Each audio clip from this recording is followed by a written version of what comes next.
Hello, friends. I want to talk to you today about rules for shamans or ethics and sort of rules in shamanism as they apply to shamanism. My name is John Moore. I practice and teach shamanism. I live in the state of Maine in the US. This is an important but a little bit of a challenging topic. And the reason is that shamanism, A, is not a religion. So there isn't a whole lot of dogma around it. There's no Bible, there's no book, there's no anything like that in shamanism. So there aren't rules like that. Say this, say that, don't do this, don't do that. So there's no, there's no doctrine, and there's very little dogma. I'm going to talk about that in just a second, though. The other thing that makes talking about rules for shamans pretty challenging is that shamanism is cross-cultural. Now, a lot of people have the idea that shamanism comes from Siberia because the word shaman is a word that's still in use or similar to that in Siberia amongst the Tungsik-speaking people of Siberia. But shamanism exists all over the world, all kinds, every culture at some point was shamanic. It goes back, it predates any modern language, it predates any modern culture. So it is always filtered through the lens of culture. So a shaman in Siberia is going to be doing something different and with different sort of sets of rules about respect and that sort of thing from somebody in South America or somebody in West Africa or somebody in Korea, right? All of these places are still shamanic cultures to this day, meaning that the role of shaman plays an important central role in their culture. So there's two kinds of rules, guidelines for people who want to practice shamanism. So I'm speaking if you want to learn about shamanism, you want to study with a teacher, you just curious, or you're going to a practitioner, a shamanic practitioner, for something, you want to kind of understand what these rules are. You want to understand, how these things work, how they play out. And I'm going to speak from my own experience, my own training, my own teaching tradition, because that's my experience. So these rules, again, they're rules is such a harsh word. They don't apply universally and they're applied differently, but there's some things that I think are important and maybe sort of universal. So two kinds of rules. One are, these are rules for the practitioner, the shaman, the whatever they happen to call themselves, that are wise. These are smart things to do, right? Because if you want to continue to practice, you want to continue to stay healthy, all of these things, there are guidelines more than rules, right? These are guidelines that one might practice. And these are the things that may be a little bit dogmatic. We'll get to that.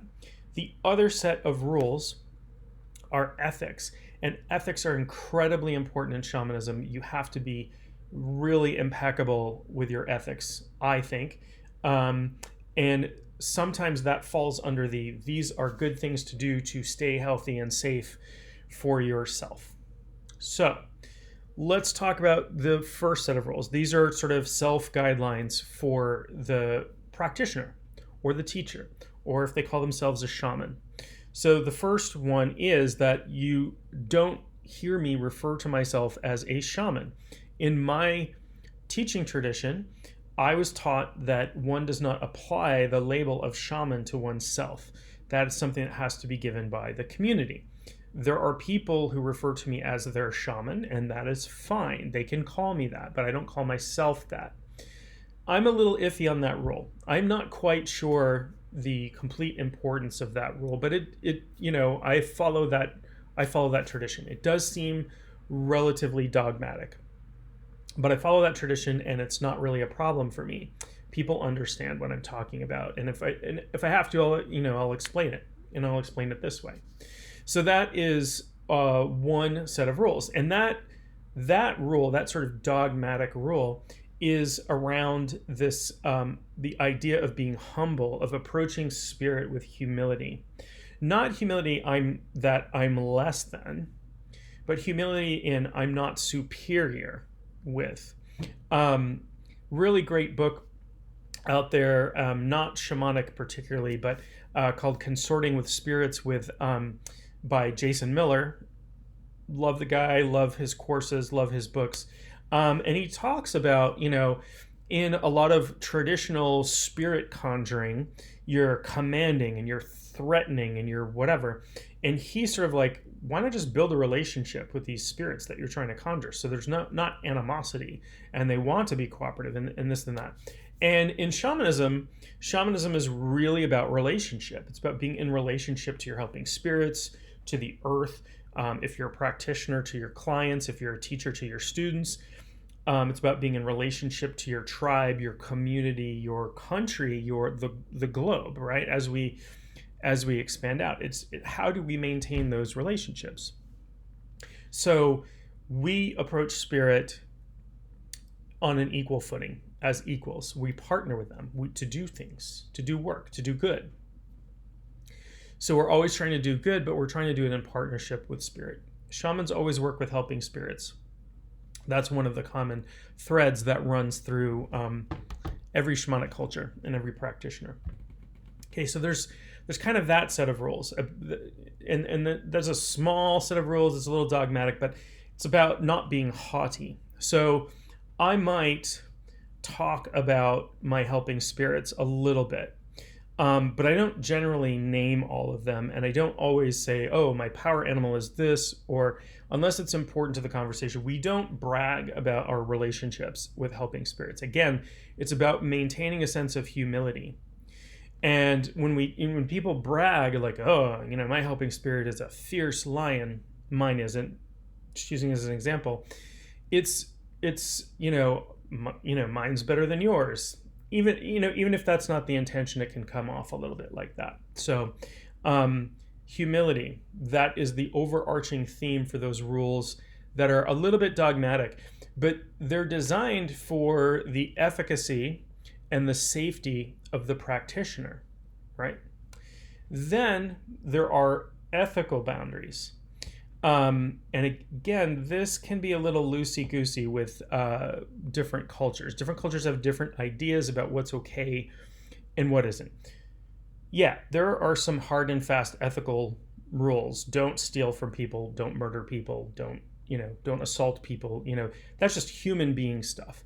I'm talking about as a practitioner of shamanism, whether you have clients or you don't, because some people just practice shamanism as a spiritual path these days. But traditionally, shamanism has always been practiced in service to a community.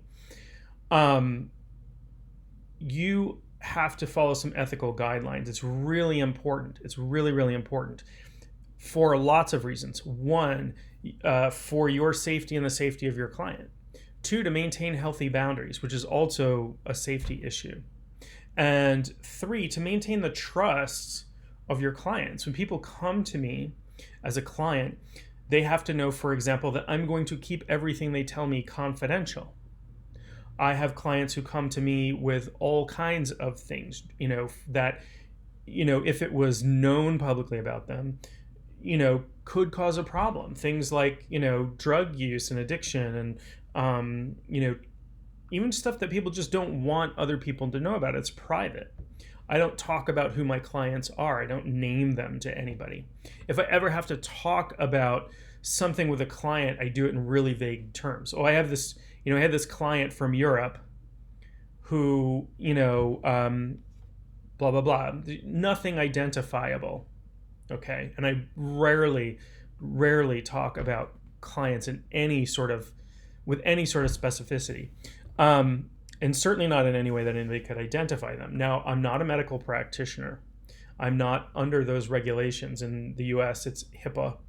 It is a law that we have to keep records. And I explain that to people. So another important ethical guideline that I always follow when people come to me as a client, I always tell them, A, I'm going to keep things confidential.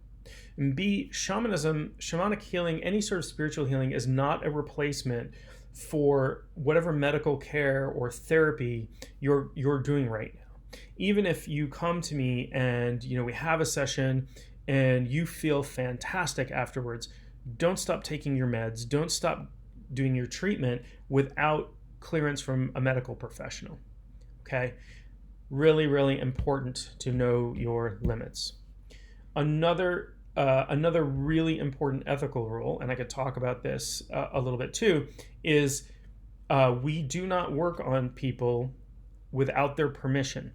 Now, we have good hearts and we want to help people, but if somebody is suffering and I'm like, I think I can help this person, I will always ask, is it okay if I help you? And if it's a no, it's a no. I have no business imposing my will on that person, imposing my values on that person. This person might be religiously opposed to shamanic healing. Or, one issue, and, I talk about this with clients too, is that sometimes when I work with people, I receive really personal information that they don't want me to have. And that's fine for whatever reason. That's totally fine. So the rule that I follow, that the people in my teaching tradition, the rules that I teach my students, I don't work on anybody over 13 or over without their permission. Anybody 13 or younger, I get their parents' permission and I explain to them what they're doing, what I'm doing.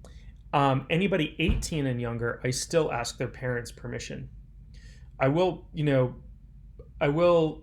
seek their permission, but I will also seek their parents' permission. I just think with minors, I've had lots of minors contact me and they're like, oh, my parents are really religious and they wouldn't be okay with me doing this. And I'm like, I can't work with you until you're 18. Once you're 18, you can contact me again. But it would be unethical for me to step in to your parents' shoes, whether you agree or disagree with them, whether I agree or disagree with them. That's unethical. So years ago, I went to a workshop. I was in the middle of my apprenticeship, and there was this other workshop going on that was a drum learning how to make drums, and really cool, very sacred experience with a teacher who led us through ritual, blessing the drums and blessing the hide, and giving respect to the animal that gave its life and whatever. And during one of the breaks in this workshop, it was a couple days long, so it was like lunch break or something, I'm in a room with just one other person, as a woman, and she said, I am a professional psychic. I do psychic readings for a living. Very cool. Didn't ask me, can I read on your behalf? Or, oh, I have some information for you. Is it okay? But immediately launches into talking about some very personal stuff that she was, I don't know if she was purposefully rooting around in it or she was just getting this impression or, whatever. She's like, I don't usually do this, but yada, yada, yada, yada. It felt really gross. It felt like somebody had broken into my house and rummaged through my underwear drawer, right? That's not something I ever want to do to somebody else. And when I journey on people's behalf, very frequently I can get all kinds of information about them, about their family, all kinds of stuff like that. Now there are some areas that that haven't been taught to me, but I come from just working with clients over a period of time. Almost 100% of my clients, it's close, come to me with some kind of trauma. And I have to be really careful in how I speak to these people, because I will frequently get information about the trauma, see it, experience some of it, and it is not my job ever to re-traumatize anybody. Really, really important.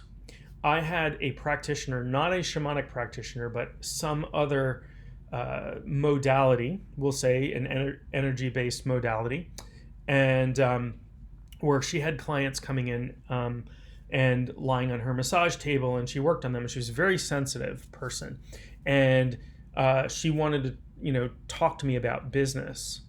I said, okay. She said, well, I have a lot of people come who don't come back for another session. And I'm like, well, give me an example. What's going on? She's like, well, I had this woman on my table, and I saw that she had been raped. And I said, oh, you've been raped. And I was just like taken aback. I'm like, how do you know she had, how do you know where she was in her trauma to even have somebody like just blurt that out like that? I'm like, you probably completely re-traumatized this person. And that does no good. Like, that's not helpful at all. So I always tell people, you can tell me as much as you want to tell me, but you don't have to tell me anything. And when I get information, I'm going to be really careful about how I deliver it to you.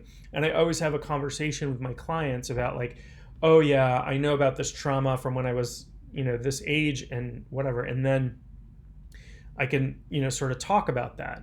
But when I get information and they're not really in touch with it and they haven't processed it, I'm like, it seems like something happened when you were around, between 6 and 8 years old. And maybe they'll remember it, maybe they won't. It's okay. It's not that important that they remember. And this is a fallacy that people remember the exact traumatic incident. So anyway, really, really important. When you contact a shamanic teacher or shamanic practitioner or somebody calling themselves a shaman, make sure they deal with you with humility. Make sure they talk about confidentiality. Make sure that they are very permission-based. These are really important factors that demonstrate experience with other clients. It demonstrates caring from the heart, and it demonstrates really proper training. That being said, you could, in some cultures, when you show up and see a shaman, it can be a very different kind of, rough experience. In some cultures, you'll have, somebody taking swigs of alcohol and blowing it, spitting it out on you as a blessing. And if you weren't used to that, you might, oh my God, what's going on here? But that's part. So you have to, if you go to a shaman in cultural context, understand what is going, is what could happen, what's going on, so you're not completely taken by surprise, shocked, or have a bad experience from it. Anyway, I hope that's helpful. Don't forget to subscribe to my channel, and we'll talk to you real soon.